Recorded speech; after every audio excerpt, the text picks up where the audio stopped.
Welcome to the Pebble in My Shoe podcast. I'm Miffy Hoad, your host here, and I speak with my guests here about the pebble in their shoe.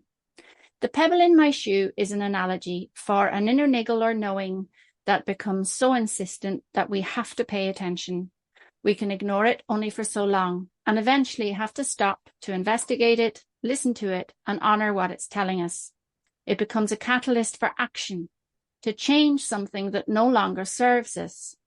This can be something internal, like a belief or a mindset. It can be about how we behave in certain situations or relationships. Or it can be something that changes our life trajectory, like ending a relationship, changing careers, or moving to a different place. Taking the action and making the change invariably requires courage, often a leap of faith, and at the very least, to try something new and outside of our comfort zone. Whatever the action or change happens to be, the pebble ultimately moves us to live more authentically and more aligned to our true nature. My intention for the conversations here is to inspire or offer hope to those of you who resonate with the stories shared, that you will hear something that supports you on your own journey, and if there's a pebble in your shoe, that you'll find the courage to make the changes that align you closer to your authentic self. Thank you for being here, and let me introduce today's guest. Today I'm talking to Aisling Cullen, aka the Queen Bee. She's the queen of candles, coffee, and cocktails, loves all things pink, tutus, sparkles, and pom-poms, has a serious problem with buying scents, but is working on it, quite literally, in her business, the Kandle Queen, where she produces bespoke scented candles that you can have your company logo, message, or name added to. I'm delighted to welcome Aisling Cullen. Thank you, Miffy. Thank you so much for having me here. I'm so excited and delighted now to be on this. Lovely. So we all like a nice candle, I know that, but I don't suppose you arrived at making candles and being the Kandle Queen just in the flip of an overnight decision. So Aisling, tell me a little bit about yourself, please. Okay, so my name is Aisling Cullen, and I was born in Tipperary, where I have two brothers, and I'm lucky to have my parents still alive as well. So yeah, I got married to my husband PJ when I was 22, and have four kids, three girls, and a surprise, my little boy at the end. So we did. So yeah, and I've been a stay-at-home mum for like the last 25 years, even though I know I've started my business or whatever, I'm still a stay-at-home mum, to be honest. He's only 15. Okay. So, Aisling, as you know, on this podcast, we talk about those nudges, those intuitive hunches we have that maybe are with us for a long time about things we want to do or change or, kind of put in place in our lives. What are the pebbles that have been in your shoe? Has there been one? Have there been many? Or just talk to me about that a little bit. Yeah, there's been a few, and I think, to be honest, I think we always have a pebble. When you get rid of one pebble, another one seems to appear after a couple of years or whatever. So the first one, I suppose, was like that. The kids got older, and I said I'd love to do something just for me, for myself, because I was childminding after minding the kids. Got to the stage that it just wasn't lighting me up. So I met a friend of mine.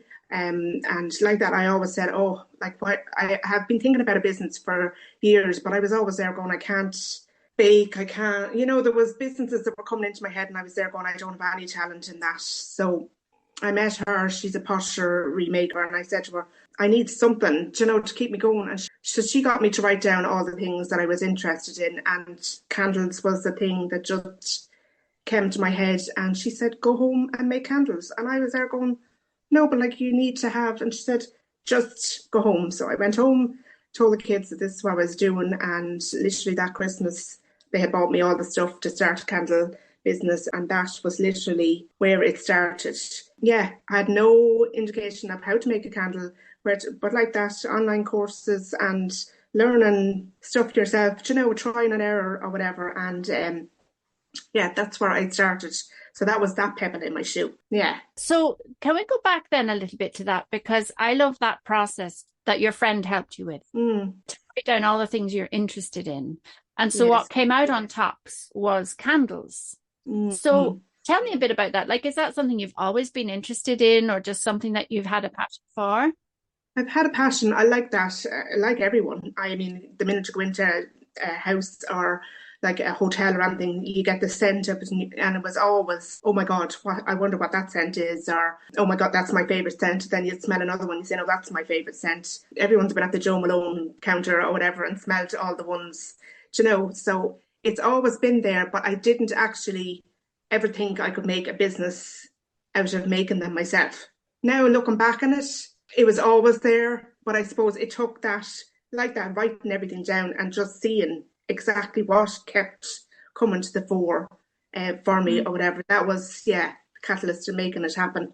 So, what was there was this natural interest in this Mm, aspect, of scented candles and the smells. I'm thinking more than anything is what yeah, sort of is interest. yeah, But then the pebble in your shoe was more about doing something for yourself, doing something outside of raising the your kids. yeah, And so it was growing this part of yourself that would doing something else. yeah, exactly. Because I have my little fella, he's been sick, so I was concentrating on him for like I'd say 10 good years or whatever, and so I didn't have time. Tell us a little bit about your son, please. Yeah, no problem. So when my son was born, it was a kind of an emergency situation or whatever, and I had to be rushed off for a hysterectomy or whatever, and came around the next day, and everything was perfect. I had my baby boy, I was happy with life, and it was life was going great for a couple of years until he suffered terrible with his bowels, and so I went to every doctor in the country, I'd say, and every specialist, but I thought it was my fault because he was my only boy. I thought maybe I treated him differently than the girls. Maybe, I hadn't trained him properly. But anyway, it came to a stage like that. He went through school. Looking back on it now, Miffy, it was taking over our lives, but I didn't feel that at the time. That sort of way? It's only when you look back now and say we were just existing, to be honest, the pair of us, him and myself or whatever, because I suppose because I was a stay-at-home mom, I took it all on, and my husband works long hours, so it was the nighttime was the worst part of it. Yeah, so it came to a head when he was 12. He was diagnosed with a condition that he should have been diagnosed with when he was born, and he's so lucky to be alive, to be honest, because if it's not picked up in the first 6 months of his life, he shouldn't be here. Wow. Can I ask you what that condition's called, Aisling? Hirschsprung's disease. Hirschsprung's disease. Okay, wow. So it's a rare condition then. Yeah, but it's not overly rare, but he's one in 8 million that has never, it wasn't picked up as they were a baby or whatever. So even when they were testing for it, they said there's no way he has this because he couldn't have got to this age without it affecting him. Now, it was affecting him and affecting us, but not to the extent that some people get it really, hard. I don't know, because now that I've talked to parents that have kids have had it from birth and they've been doing it, it sounds a different thing altogether. But anyway, he was diagnosed with that. Thank God, it was the biggest relief of our lives, to be honest, that he had a diagnosis, and at least we knew what was causing it. And then he had an operation, and thank God he's been thriving since. In the hospital, then the nurse, when he was diagnosed that day, that was another catalyst for me taking off my business. Was she said to him, "You've been left on this earth for a reason." And I feel she said it to me as well. Like, I took it on board, he took it on board. So yeah, it's all snowballed from there. That if you have somebody believing in you, I think there is a reason that the two of us are still here talking about it, to be honest. Okay. Wow. Yeah. So first of all, I just want to congratulate you on that, because it's such a challenging journey and road when you have Mm, somebody in your life who is so unwell, and yet you're struggling to have a diagnosis so that you can get the right treatment. And that's a massive journey that you went on with him, and for all of you, for your family. yeah, yeah, So just to acknowledge that, Aisling, wow. yeah, yeah. No, it is when you look back, but we didn't know any different. That was just the way it was. Do you Sure. know? Yeah, you do what you have to do, don't you, to get by. Exactly. That nurse saying, you've been left on this earth for a reason. to your son, but that you heard that too for yourself. And a lot of my guests will have mentioned moments in their lives whereby something happened and they can remember the moment so vividly because it was quite visceral and they really heard something or they really felt something. So can you talk to me a bit, Aisling, about that moment, about hearing those words and what happened for you internally? It was like a switch going off. I know that sounds stupid, but I I think because we were going through the thing, I was like a robot. It was robotic, everything we were doing day in, day out. It was samey, like it was like Groundhog Day all over again. But when she said that, it was like a switch turning on for me that I just thought, yeah, do you know what? There is a reason we're left here, and whatever life throws at us after this, we can get through it because that was the worst thing, do you know? Because even afterwards, she said to us, I can't believe that you just took the diagnosis and you just said, right, what do we have to do next? There was no crying, no screaming, no saying, oh God, why did this happen? Like, we didn't have any of that. It was like the relief and then like, right, switch on and what is next? I think it opened up something in me that I didn't realise was closed until that moment. Yeah. Yeah. You know, I can still see her standing there and saying that. Talked to her about it since. And every time I meet her, I say to her, you don't realise, and I don't think she really does realise what she did for the two of us that day. Yeah. To know there'd be no word to ever thank somebody, to know, for doing that. And I think that sometimes, you're saying how you don't think that you'd ever be able to thank her enough, but maybe what you're doing is actually an expression of gratitude by taking it on and making the changes. And speaking of that, Aisling, what were the changes then that moment then instigated? Because clearly you took that moment on board, you took those words, they opened something up in you that you didn't realize was closed. So that required then some kind of change and some kind of courage, I imagine. Yes. Take me through that, please. Yeah, it was just that somebody had said, this is why that's happening. That, like, as I've been told from nurses and doctors down through the years, it was my fault and it was, there was something I had done, and that gets kind of into you then or whatever. But to know that there was actually a medical reason for it, that it wasn't my fault, that I could start believing in myself and say no, like I do still have that mother instinct that I knew something was wrong. The doctors are supposed to know, every medical person you go to is supposed to know or whatever. So I thought that it just made me start believing in myself more, that I could trust my instinct again. Yes, gosh, that's so powerful, Aisling, because all those years you were being negated and your voice was being silenced as this child's mother, and you were advocating for him and it's falling on deaf ears. But then to have that confirmed and affirmed that you were right all along and that your instinct was correct, and now for you to be able to trust that again, that is so huge. It was huge, and it is still, because like I look at him and think, thank God, like we kept you alive. There was somebody else looking out for us as well. I truly believe that, but we did keep him alive, like myself and my husband and family or whatever. Like he's there for a reason. He's definitely. Wow. Yeah, sorry, Miffy. No, please don't apologize. I think one of the reasons it resonates so deeply is that my daughter had a similar experience with her oldest. Oh my God. That she knew there was something not right with this child, and in terms of her development, and she was told over and over again that she was a sleep deprived first time mother and neurotic. She was actually accused of having Munchausen syndrome by proxy. Oh my God.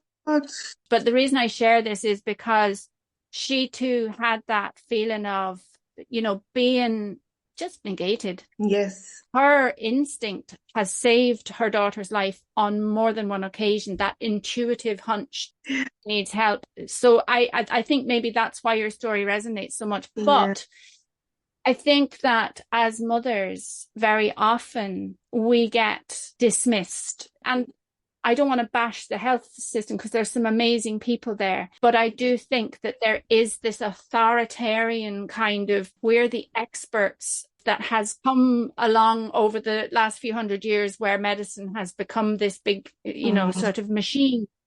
And we get dismissed. And I just love to hear that you have reclaimed your power to trust your instinct, because our instinct and our intuition is such a vital part of being in the world. Yes, yeah.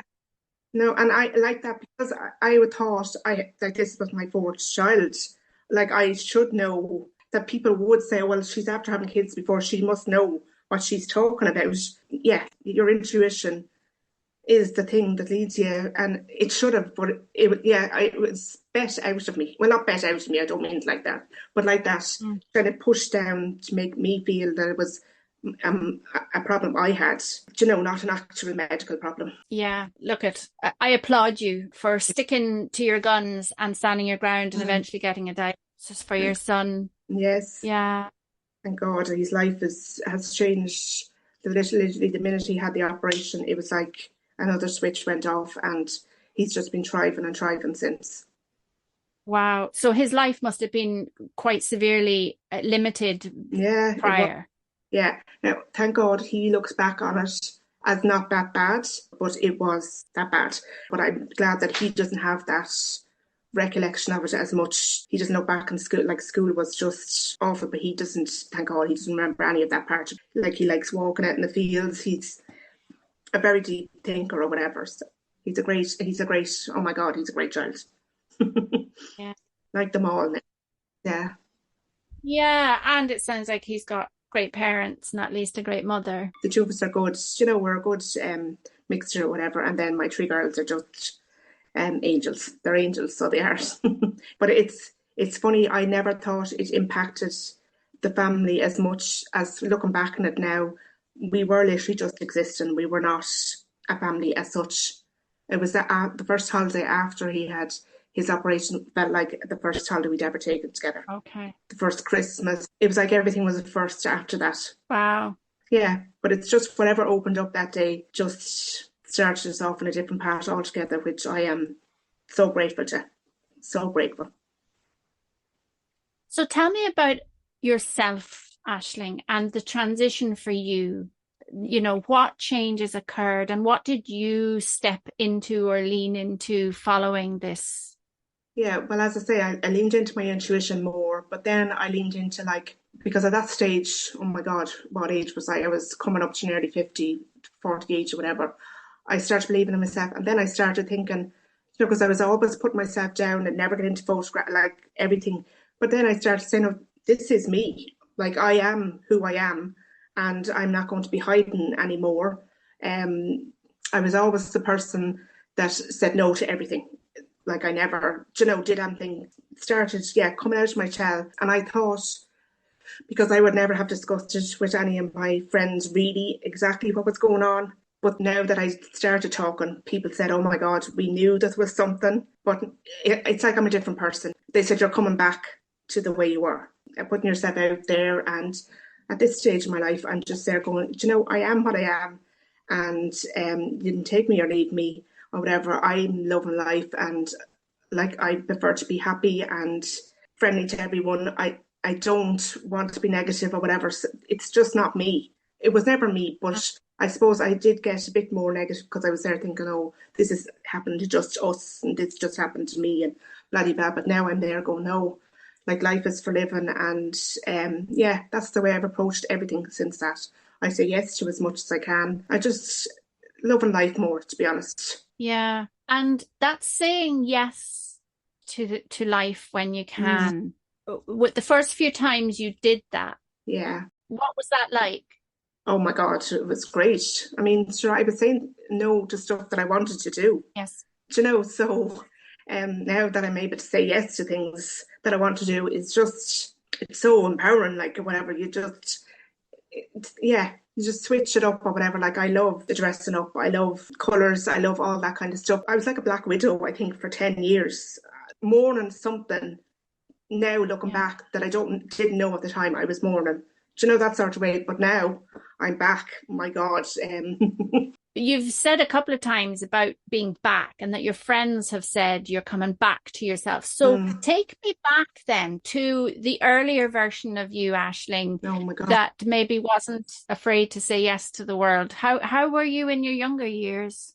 In my younger years, that I was very quiet. I was very shy, to be honest, when I was in school and that. And then like that, I got married. I met my husband when I was 18 and I got married at 22, but I was very quiet, extremely quiet. What is it that you can identify as being that part of you that was kind of absent or ignored over the years, that your son wasn't well? In your intro, whatever you said, I loved tutus, pom poms, all that. Like I was that kind of a girl. Like I always wanted a sister. I had two brothers. Always wanted a sister. So when I had my girls, like it was like this is perfect because I'm a really girly girl, and love all that kind of stuff. So, but I had lost that part of me thinking that I could wear that stuff. Yeah, I suppose I was hiding, but now that I'm able to embrace that side of me, I'd go around with a crown on my head.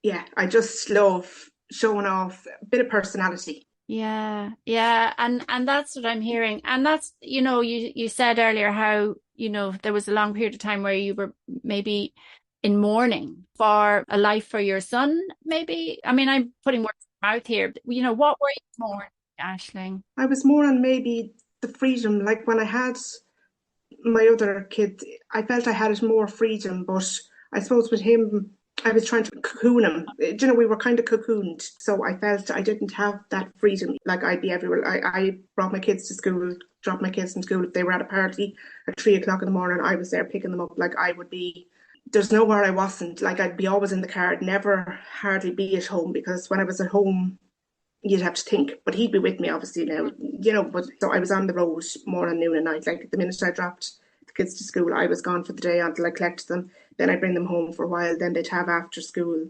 activities or there'd be a match on or there'd be something and we'd be gone again. So yeah, I had more freedom with the girls. We had great times in that period as well, but it's just I was always in black. Just wasn't myself. Yeah. Yeah, and I suppose for those listeners maybe who are identifying with this story, and with your experience, I just think that there's probably quite a lot of that experience of life events suddenly shifting us into this, I don't know, operational mode where you just have all this stuff that has to get done. And that is where you invest all of your energy. And these parts of yourself, this colorful dressing part of yourself just gets parked or left in the hallway or whatever, because there isn't space for it, because you're just dealing with survival mode, really, isn't it? In that time. Yeah, and I thought because well, I don't mean I had no dreams when I was younger, but there was no job that came into my head that I wanted to work towards. Now I worked as a secretary until I got married or whatever. I always wanted to be a stay-at-home mum because my mum, she only worked part-time, but I remember her dragging myself home the days she was working. And so I always said, this is what I want for my life. I'll be home. And I thought I would be the mum that would be a cool, like go to cook and go to all that. But I definitely wasn't that kind of a mum. I would have been there, but I feel then maybe for those couple of years, the girls lost a part of me as well. Now, I was there, but yeah, looking back on it now, I always feel, was I really there for them as well?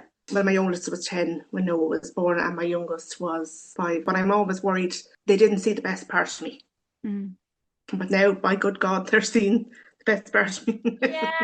What you're doing now, Aisling, is modeling for them. No matter what stage of life you're at, you can grow, you can, lean into who you are. Can you tell me a little bit about courage and where that shows up for you in your life? Courage. Oh God, Miffy. Courage. Yeah, to me, what is courage? To be honest, I feel I have been brave in coming out of my shell, and like that. I feel now if something like happened in life or whatever, that I would be able to take it on board. Like I'd be able to stand up more for myself or any of my family or, against, I'd say, no, start asking questions. Whereas I didn't. I did at the start probably ask questions, but then I just let it go. So I suppose that courage is coming back to the fore again now or whatever, that I'm there. Maybe I should have asked questions or whatever. So I probably did lose that kind of backbone or whatever. I don't know what you'd call it. But I suppose courage now for me is going forward that I ask questions about everything. I don't go into anything, willy-nilly or whatever. There's always a reason. And I back myself. I back myself now in everything. I'm not doubting myself and saying, oh, maybe not, maybe I should ask somebody else. And they're going, no, this is what we're doing, and this is where we're going. This is what's happening or whatever. So I suppose that's my courage coming out now. But was it always there? Probably not. Yeah. Even before, I suppose my parents are great, but they were strong people, and I suppose I just kind of conformed to a lot through life or whatever, and I suppose I just continued to do that then for years. But now I don't. Yeah. If I thought it was something that wasn't 100%, and I was there going, no, I'm able to speak up about my doubts now, whereas I wasn't always. Yeah, I think that's really interesting, and also a very powerful quality to be able to foster. I hear this from a lot of my guests, resonate with it myself, around this conforming to some kind of pattern or program or idea or convention that we're supposed to live by, in inverted commas, right? And how it does take a bit of wherewithal and a bit of courage and a bit of finding ourselves to actually find our voice, to find our backbone, and that ability to like you said, a lovely thing there. You said, I've got my own back. In that sense, that you've got your back, as in you advocate for yourself. And I think that's a really powerful place to be able to advocate for yourself, because it's not something we're taught really as kids, is it? Yeah, no, we weren't. So I like that. I was the quiet child in my home, whatever. I had a brother that was 2 years older than me, and he's not quiet or whatever. So I probably always fell into that kind of, like Aisling is, she's quiet and she's easy going, and I am to a certain extent still or whatever. But yeah, no, not as much. But like that, when you're put in a box, it's hard to break yourself out of that box, because it's in your head. They had the kids in school or whatever, like you were Holly's mother, Eve's mother. You were never your own name. Yes. Was not used that much or whatever. So to come out of that and say, no, this is who I am now. Lovely. Yeah, because we're not just one thing, are we? We can be that quiet person who's maybe a little bit shy, but we can also wear mad colors and, loads of bracelets and all of that stuff. And that, they may seem juxtaposed, but they're just part of who we are and what we like. And living into all those aspects of ourselves is really important, but also knowing that other people might not get that. You know what I'm saying? Yeah. Yeah, I think it's lovely to hear you talk about how you have got all these aspects to your personality. You're not just boxing yourself in anymore into that conforming to, well, Aisling is a nice, quiet, kind girl. Yeah, I suppose, but we're evolving all the time. I would have thought I don't have no creative bone in my body. That's what we were kind of always taught or whatever. But I do. I have creative talents, but it's just not in the way I thought creation, was. We're evolving all the time, and like that, oh, I don't like such and such food, but you've never tasted such and such food. So now when you open yourself up to one thing, it leads you into other things. They're saying, well, maybe I didn't like that years ago, but how I might like it now. That just because you said no that time doesn't mean you're always going to say no. Yes, you can change your mind. Yeah. Can you talk to me a little bit more as well about your intuition and how it manifests for you? When you have an intuitive nudge or hit, how do you know that that's what it is? Yeah, I didn't actually for years.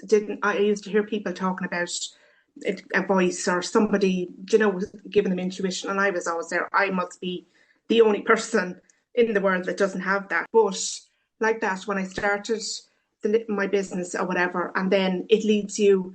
I remember like that. I've opened myself up to podcasts and going for walks and listening to other people's stories that you kind of go, oh, like that. For a while there, I was getting a voice in my now, and I mean a voice screaming at me, and I was there going, no, this must be what people are talking about, to start up my candles and cocktails, which is another part of my business that I absolutely love. It's letting me be another creative side just took over. Every time I went out for a walk, it was the only thing I could hear. I couldn't hear a podcast I was listening to. It was just, that was the biggest nudge other than the candle one, to get that started. Can I just get clear then on something? So when you're talking about how your intuition lands with you, you actually hear the words in your head. Yeah, that's lovely. Yes. Yeah, and it's other stuff now have come up like that as well. Now suppose maybe I've started meditating and like that, the gratitude journals, all that kind of stuff in the last couple of years. So I suppose it's all working in my favour now. Whereas years ago, I was convinced that somebody was literally just going to knock on the door and say like this. So I suppose I'm putting the work in now, and then whoever's listening to me on the other side is, this is your path. This is what you should be doing. And it brings you other bits. And like that, now I had a reading, the girls or my kids got it for me for my birthday. And a Kandle Queen to me is me, is Aisling, but I'm called Kandle Queen and I'm called Queenie, and I love all that. And that is, but it's still not Aisling on her own. Do you know, that sort of way? It's another personality that I think. So she said to me, and what does Aisling want to do? And I'm there going, well, no, but Aisling is, and she said, no, but like you, yourself. And so now my head is going crackers at the minute, like my intuition is there going. So it's leading me to stuff now that I'm there going, oh, I used to like that years ago when I was even like a small child. So now I'm looking for ways, something for just me. Now I'm saying that Kandle Queen is going to keep going on, and I have great plans for her Kandle Queen. See, I talk about her in the third person. The intuition, that's the way it shows up for me at the minute. Yeah. So what I'm hearing then in all of that, Aisling, is that Kandle Queen is like an alter ego, that you have created this business. You make candles, you do them designed and bespoke to order, but you also host these candles and cocktails events. Yes.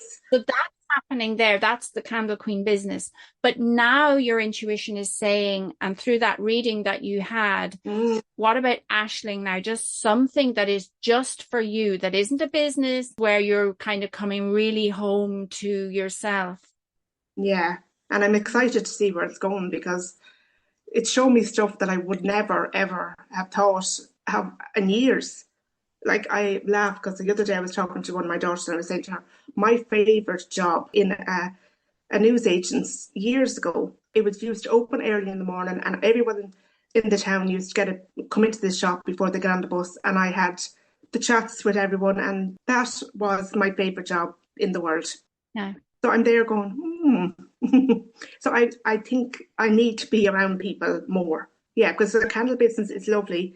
But like that, if people order the stuff off the website, like, you mightn't even ever get to meet them. You send off your candles and you're hoping that they love them and they send back the review and all that's good. But you don't actually meet the person that's buying from you. Now, at the candles and cocktails night, I have that connection. But then that's only once a month at this stage or whatever. Like, I think I need a connection a couple of days a week. So I need to be doing something that's going to get me to do that. Okay. Whatever that is. Watch this space. Yeah, and by the sound of it, intuition will let you know what that is. Yeah. So we've spoken about courage and we've spoken about your intuition. I'm curious now, Aisling, to ask you about the difference that this has made in your life. Oh my God. It's like day and night, to be honest. It's opened up so many different possibilities that I never, like, I thought the way life was going on at that stage, like, if that had kept going, God knows, do you know what would have happened? But I feel I never would have come out menopausal, like perimenopausal at that stage as well, because I had had the hysterectomy after he was born. So I think I went straight into menopause, and like that, I feel that it happened at the perfect time. Maybe I wasn't ready for it until that time as well. like my little fella was finished up in primary school, and I was on a different stage of my life or whatever. So I think at that stage I was probably ready for it. But looking back, it feels like I'm watching somebody else's life during those years compared to now. It's like it was just like a black hole. Thank God I didn't feel, well, I probably did feel I was in a black hole at the time. I'm very confused now, I'd say, Niffy, at this stage talking about it. But it's just, if I knew that the possibilities of how good this life was going to be now compared to then, oh my God, I don't think I would have believed it either. Do you know, I think it was just coming, because like that, I was coming up to my 50s or whatever. I think that was a catalyst as well. Like, I loved turning 50. Oh my God, I thought it was the best thing ever. Like, it gave you another freedom or whatever. It's like restarting your life. I feel like I'm 25 again and it's been restarted. Wow. Yeah. And if there was some bit of advice you could give your younger self? Oh my God. Probably I wouldn't change like that. There's no part of my life that I would change. But I wish I had probably travelled more, or Okay. moved out of home, or tried out a few different um, career types or whatever. Like that, when we left school, we were told to either get a secretarial job or marry a rich man. Do you know, that was our choices at that stage, unless you actually knew what you wanted to do. Like some people that knew, but I hadn't a clue, and probably needed to wait until I was nearly 50 to realise what I did want to do. I don't think I ever had an ambition at that stage. So I just love people to be able, I always say that TY, the transition year in school, should be done after you're leaving, so that people can try out stuff before they think they're on the college route or what they have to do. You know, it's too young to be making any decisions or whatever. So to say to my girls to travel like that, say yes to as many things as you can or whatever, and just enjoy life. Now I'm saying that maybe I did, you know, enjoy it, but I just wish I had been braver. Probably that's the word I'm looking for. I wish I had been braver to do things, but it just wasn't in my personality type at that time. Now you have managed to find your brave by the sound of it. Aisling, tell me about your business now, because we've touched on it and so on, but just, you know, pitch Kandle Queen to us. Well, Kandle Queen, like as you see from my bio and everything else, I do not take myself seriously. It's a serious business, but it's not. It's my time. It's my happy place. It saved me so much when I used to come in. Like, I have the tiniest desk or whatever, and I have my big Bertha, as I call her, my wax melter to make my wax melt. And literally, when you're making candles, you need to switch off. Like, you can't be thinking of anything else, because you have to concentrate on the temperature, getting that right, the scent, everything else to make it, you know, you want to make it as perfect. And like that, I hand pour every candle that I make. I don't make them in big batches. They're small kind of orders or whatever. And I always say a scent is so personable. I love lavender. Lavender was the first candle I made, but there's some people that absolutely detest the smell of lavender. It's just such a relaxing area to be in. Like, I even just come in here sometimes, not even to make a candle, but just to sit on my desk, like a windows on either side or whatever, and just say, oh my God, this is me. This is my business. This is Kandle Queen's headquarters or whatever. I love it. And I love sharing that knowledge with people. Brilliant. And so what could I expect to order from you? Okay, so when you on my website, I have a load of different scents, not like lemongrass, lavender lemongrass. I have Nana's Kitchen. I have sweet orange and chili. I have loads of different scents, but the ones I love maybe are the ones that come to me and say, I'm after smelling such and such scent. I've been on holidays in Sardinia, I've been in holidays down the country, and this smell, can you replicate it? And it's personal to somebody, you know, so I will do everything I can to replicate it or whatever. Or I have a lot of small businesses that buy off me for their retreats and stuff, and they know exactly what scent they want. So I do up like little testers for them, send them off to them, they smell them and they say, no, that's perfect, that's what I want to share with my clients. Okay. So it is so personal. Yes. Yes. And so do you put logos on candles? Yeah, no, I can put the logos on it or whatever, have them different colours. I have different jars. I have small jars because people just want you know, a little, especially for a retreat or something, they just want a little one that they can send off with people on a goodie bag, or else they can make bigger ones. Yeah, they come in all scents, all sizes. Like, as I say, I have, at the start, I had a serious problem. I was buying nearly every scent because I was there going, oh, I wonder what that smells like. I wonder.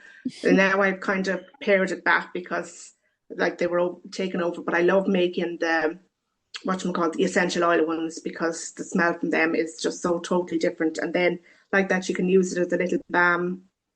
Do you know, when they've stopped burning or whatever, you can use it a little bit. Like it's soya wax. It's so natural. They're all natural products, and the difference between soya wax is amazing. And unless you've tried it, you can't. Because a lot of people say, "Oh no, I can't have candles in my house because I get headaches.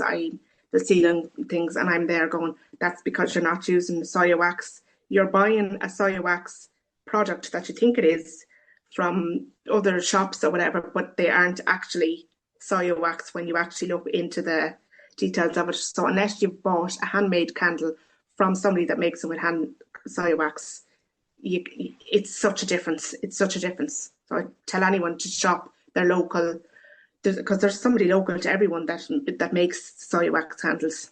Okay, so the soya wax is natural, and then your scents, you're saying about essential oils, you're using natural scent as well. Yeah. Yes, So natural essential oil. or Yeah. anything like that. Yeah, no. Literally, that's the only two things that go into the product or whatever. So they're so natural. So they are, yeah, Love. whatever. No, I love it. Yeah, and but it's a part of me now. I feel, you know, when I go anywhere now, I'm just captivated with their. I was always captivated, but now it's just kind of going, oh no, don't tell me what it is. I want to smell it to see if I can pick out the scents from it or whatever. So yeah, no, I love it. Yeah, and just as I suppose we're bringing our conversation to a close, can I ask you, Aisling, about whether you feel there's a thread that has run through your life that you have in some way followed? I suppose I feel I was creative all the time, but I think because we were told in school that there was always somebody better than you, so there's no point in going down that route. Concentrate on something else. So I think it was there all the time, but I just needed something to happen to bring me back to that love of the creative processes now that it's have to bring me in to start a fabulous business and giving me so many different ideas or whatever. So creativity was always there. Yeah. Yeah, I don't know if that's answering your question properly now, but Well, yeah, I'm just curious about this because I feel like sometimes we feel like we're lost and we go through phases in our life that are really challenging and difficult. But there's something that is a common thread throughout, or some part of us that remains steadfast, even though parts of us is getting thrown around. yeah. Creativity maybe is what it was for you. I don't know if you listen to the Wandering Paddy, his poems, but he has one like that, and it's like we all have like a little flame, like it could be just a flicker, but it stays no matter what happens through life. And then when it's ready to be fanned again, it's either you bring it up or else it just disappears altogether. And I think, yeah, like that, I think you're born with something like that, and it comes all the way along until you are ready to come out the other side. So I feel now my fire it's after been banned some way, and this is who I was supposed to be. I truly believe I'm exactly where I'm supposed to be, if that makes sense.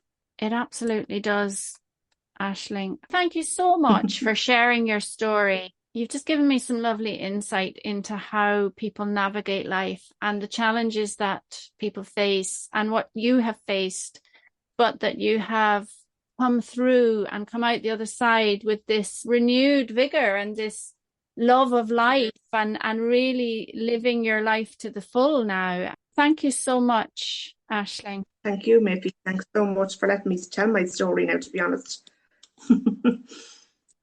Thank you for listening to The Pebble in My Shoe. I've so enjoyed talking to Aisling, and I really feel a strong sense of how Aisling has embraced that life has happened for her and her family rather than to her and her family. and all the challenges that they've gone through collectively and individually with her son's health challenges and everything has really brought them all probably to a better place. But it's lovely to see Aisling thriving and really embracing life and all it has to offer. So I'm going to put all of Aisling's contact details in the show notes so that you can make contact. And if you want to order a bespoke candle, you can. If you've enjoyed listening to The Pebble in My Shoe, please like, subscribe, and share it with others. It makes it easier for other people to find the podcast. And if you have a story to tell about a pebble in your shoe, please get in touch because I'd love to talk to you about it for the listeners. As well as hosting this podcast, I'm a personal growth coach at the Daisy Coaching Hub, where I provide one-to-one coaching for personal growth, group classes and events, and self-directed resources that support, nurture, and energize you on your own personal growth journey. You can follow me on Instagram at Daisy Coaching Hub and also on Facebook and LinkedIn.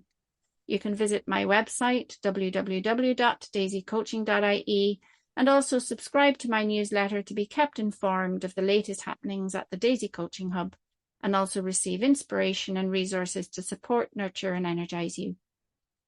I really look forward to sharing the next episode of The Pebble in My Shoe with you. Bye for now.